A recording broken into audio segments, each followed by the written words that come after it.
ನಮಸ್ಕಾರ ಗೆಳೆಯರೆ. ಮಿಡಲ್ ಈಸ್ಟ್ನಲ್ಲಿ ನಡೆಯುತ್ತಿರುವ ಭೀಕರ ಯುದ್ಧದಿಂದ ದೊಡ್ಡ ಪಾಠ ಕಲಿತಿರುವ ಭಾರತ ತನ್ನ ಸೇನಾ ಸಿದ್ಧತೆಗಳನ್ನು ಮತ್ತಷ್ಟು ಚುರುಕುಗೊಳಿಸಿದೆ. ವಿಶೇಷವಾಗಿ ಭಾರತೀಯ ವಾಯುಪಡೆಯನ್ನು ಇನ್ನಷ್ಟು ಶಕ್ತಿಶಾಲಿಯನ್ನಾಗಿ ಮಾಡುವುದಕ್ಕಾಗಿ ಭಾರತ ಮಹತ್ವದ ಹೆಜ್ಜೆಯನ್ನಿಟ್ಟಿದೆ.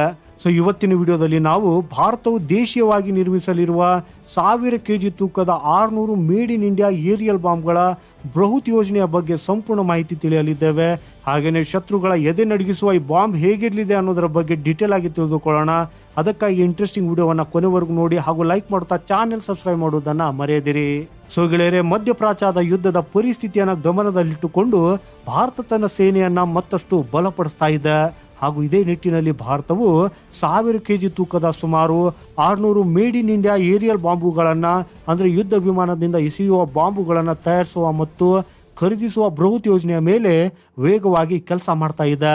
ಗೆಳೆಯರೆ, ಪ್ರಪಂಚದ ಹಲವು ಭಾಗಗಳಲ್ಲಿ ಯುದ್ಧದಂತಹ ವಾತಾವರಣ ನಿರ್ಮಾಣವಾಗಿರುವ ಈ ಸಮಯದಲ್ಲಿ ಇಂತಹದೊಂದು ನಿರ್ಧಾರ ಬಹಳ ಮುಖ್ಯವಾಗಿದೆ. ಇತ್ತೀಚಿನ ಯುದ್ಧಗಳಲ್ಲಿ ಆಧುನಿಕ ಶಸ್ತ್ರಾಸ್ತ್ರಗಳ ಪ್ರಾಮುಖ್ಯತೆ ಎಷ್ಟಿದೆ ಅನ್ನೋದು ನಾವೆಲ್ಲ ನೋಡ್ತಾ ಇದ್ದೇವೆ. ಹಾಗೂ ಏರಿಯಲ್ ಬಾಂಬ್ಗಳು ಅತ್ಯಂತ ಶಕ್ತಿಶಾಲಿ ಅಂತ ಹೇಳಲಾಗ್ತಾ ಇದೆ. ಇವುಗಳ ಸಾಮರ್ಥ್ಯವನ್ನು ಅಮೆರಿಕದ ಅತ್ಯಂತ ಅಪಾಯಕಾರಿ MK-84 ಬಾಂಬ್ಗಳಿಗೆ ಹೋಲಿಸಲಾಗ್ತಾ ಇದೆ. ಹಾಗೂ ಇಲ್ಲಿವರೆಗೆ ಇಂತಹ ಬೃಹತ್ ಮತ್ತು ಭಾರಿ ತೂಕದ ಬಾಂಬ್ಗಳಿಗಾಗಿ ಭಾರತ ಸಂಪೂರ್ಣವಾಗಿ ವಿದೇಶಗಳ ಮೇಲೆ ಅವಲಂಬಿತವಾಗಿತ್ತು. ಆದರೆ ಈಗ ಸರ್ಕಾರದ ಸಂಪೂರ್ಣ ಗಮನವು ದೇಶೀಯ ನಿರ್ಮಾಣದ ಕಡೆಗಿದೆ, ಅಂದರೆ ಮೇಕ್ ಇನ್ ಇಂಡಿಯಾದ ಮೇಲಿದೆ. ಗೆಳೆಯರೆ, ರಕ್ಷಣಾ ಸಚಿವಾಲಯವು ಈ ಯೋಜನೆಯಡಿ ಸುಮಾರು 600 ಬಾಂಬ್ಗಳನ್ನು ತಯಾರಿಸುವ ಪ್ರಕ್ರಿಯೆಯನ್ನು ಈಗಾಗಲೇ ಆರಂಭಿಸಿದೆ ಅನ್ನೋ ಸುದ್ದಿ ಹೊರಬಿದ್ದಿದೆ. ಹಾಗೂ ಇದರಲ್ಲಿ ಕೇವಲ ಬಾಂಬ್ ಅಷ್ಟೇ ಅಲ್ಲ, ಅದರ ಜೊತೆ ಅಳವಡಿಸುವ ಟೆಲ್ ಯೂನಿಟ್ ಮತ್ತು ಇತರೆ ಅಗತ್ಯ ಸಿಸ್ಟಮ್ಗಳು ಕೂಡ ಸೇರಿವೆ. ಹಾಗೂ ಈ ಸಂಪೂರ್ಣ ಪ್ರಾಜೆಕ್ಟ್ ಅನ್ನು ಬೈ ಇಂಡಿಯಾ ಕೆಟಗರಿಯ ಅಡಿಯಲ್ಲಿ ಜಾರಿಗೆಗೊಳಿಸಲಾಗುವುದು. ಇದರಿಂದ ನಮ್ಮ ದೇಶದ ರಕ್ಷಣಾ ಉದ್ಯಮಕ್ಕೆ ಭಾರಿ ಉತ್ತೇಜನ ಸಿಗಲಿದೆ. ಹಾಗಾದ್ರೆ ಈ ಬಾಂಬ್ನ ವಿಶೇಷತೆಗಳೇನು? ನೋಡಿ ಗೆಳೆಯರೆ, ಬಾಂಬ್ಗಳ ಅತಿ ದೊಡ್ಡ ವಿಶೇಷತೆ ಏನಂದ್ರೆ ಇವು ನ್ಯಾಚುರಲ್ ಫ್ರಾಗ್ಮೆಂಟೇಷನ್ ತಂತ್ರಜ್ಞಾನವನ್ನು ಆಧರಿಸಿವೆ. ಅಂದರೆ ಸ್ಫೋಟಗೊಂಡ ನಂತರ ಈ ಬಾಂಬ್ ನೂರಾರು ಚೂರುಗಳಾಗಿ ಸಿಡಿದು ಸುತ್ತಮುತ್ತಲಿನ ಬಹುದೊಡ್ಡ ಪ್ರದೇಶದಲ್ಲಿ ಭಾರಿ ಹಾನಿಯನ್ನುಂಟು ಮಾಡ್ತದೆ. ಶತ್ರುಗಳ ನೆಲೆಗಳು, ಬಂಕರ್ಗಳು ಮತ್ತು ದೊಡ್ಡ ದೊಡ್ಡ ಸೇನಾ ನೆಲೆಗಳನ್ನು ನಾಶಪಡಿಸುವುದಕ್ಕಾಗಿ ಇವು ಅತ್ಯಂತ ಪರಿಣಾಮಕಾರಿಯಾಗಿ ಕೆಲಸ ಮಾಡಲಿವೆ.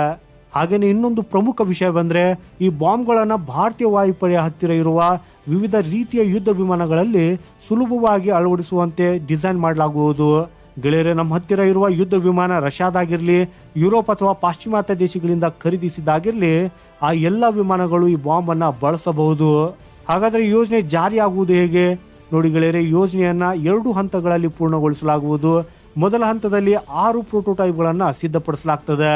ಇದರಲ್ಲಿ ಲೈವ್ ಮತ್ತು ಇನರ್ಟ್ ಅನ್ನೋ 2 ರೀತಿಯ ಬಾಂಬ್ಗಳು ಇರ್ತವೆ.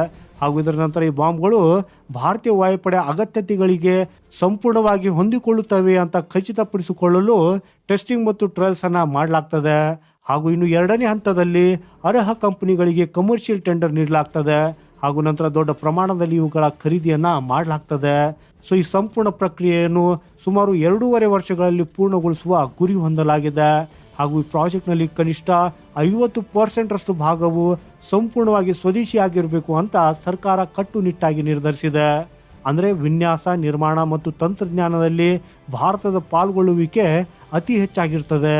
ಆದರೂ ಇಲ್ಲಿ ಅಗತ್ಯವಿದ್ದರೆ ವಿದೇಶಿ ಕಂಪನಿಗಳಿಂದ ತಾಂತ್ರಿಕ ಸಹಾಯವನ್ನು ಪಡೆಯಬಹುದು. ಹಾಗೂ ಯೋಜನೆಯಲ್ಲಿ ಭಾರತೀಯ ಖಾಸಗಿ ಕಂಪನಿಗಳಿಗೂ ಕೂಡ ಅವಕಾಶ ನೀಡಲಾಗುವುದು. ಇದರಿಂದ ಭಾರತದ ರಕ್ಷಣಾ ಕ್ಷೇತ್ರವು ಮತ್ತಷ್ಟು ಬಲಗೊಳ್ಳುತ್ತದೆ. ಹಾಗೂ ಖಾಸಗಿ ಕಂಪನಿಗಳು ಆತ್ಮನಿರ್ಭರ ಭಾರತ ನಿರ್ಮಾಣದಲ್ಲಿ ದೊಡ್ಡ ಕೊಡುಗೆಯನ್ನು ನೀಡಲಿವೆ. ಒಟ್ಟಾರೆಯಾಗಿ ಹೇಳುವುದಾದರೆ ಗೆಳೆಯರೆ, ಮಧ್ಯಪ್ರಾಚ್ಯದಲ್ಲಿ ನಡೆಯುತ್ತಿರುವ ಸಂಘರ್ಷದಿಂದ ಪಾಠ ಕಲಿತಿರುವ ಭಾರತ ಇದೀಗ ತನ್ನ ವಾಯುಪಡೆಯನ್ನು ಮತ್ತಷ್ಟು ಅಪಾಯಕಾರಿ ಮತ್ತು ಸ್ವಾವಲಂಬಿಯನ್ನಾಗಿ ಮಾಡಲು ವೇಗವಾಗಿ ಹೆಜ್ಜೆ ಇಡ್ತಾ ಇದೆ. ಮುಂಬರುವ ದಿನಗಳಲ್ಲಿ ನಿರ್ಧಾರವು ಭಾರತದ ಸೇನಾ ಶಕ್ತಿಯನ್ನು ಎಷ್ಟು ಬಲಪಡಿಸುತ್ತದೆ ಅನ್ನೋದನ್ನು ನಾವು ಕಾದು ನೋಡಬೇಕಿದೆ. ಹಾಗಾದರೆ ಗೆಳೆಯರೆ, ಭಾರತದ ಈ ದಿಟ್ಟ ನಿರ್ಧಾರದ ಬಗ್ಗೆ ನಿಮ್ಮ ಅನಿಸಿಕೆ ಏನು? ಭಾರತದ ಈ ನಡೆಯನ್ನು ನೀವು ಹೇಗೆ ನೋಡ್ತೀರಿ? ನಿಮ್ಮ ಅಭಿಪ್ರಾಯವನ್ನು ಕಮೆಂಟ್ ಬಾಕ್ಸ್ನಲ್ಲಿ ಖಂಡಿತ ಬರೆದು ತಿಳಿಸಿ.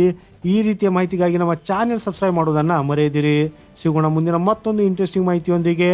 ವಂದೇ ಮಾತರಂ. ಭಾರತ್ ಮಾತಾ ಕಿ ಜೈ.